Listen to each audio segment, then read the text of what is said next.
আপনি কি জানেন, যদি হঠাৎ বাসায় অনেক পিঁপড়ে দেখা যায় তাহলে তা শুধুই একটি সাধারণ ঘটনা নয়।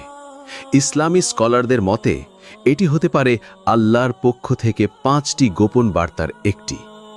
আসসালামু আলাইকুম প্রিয় দর্শকগণ, আপনারা হয়তো জানেন না, পবিত্র কোরআনে এমন একটি সম্পূর্ণ সূরা রয়েছে যা শুধুমাত্র পিঁপড়ে নিয়ে অবতীর্ণ হয়েছে।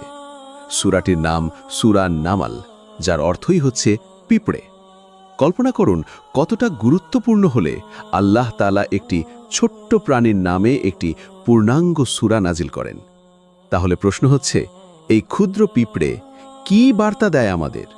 কেন ইসলামে বাসার ভেতরে পিঁপড়ে হত্যা নিরুৎসাহিত করা হয়েছে?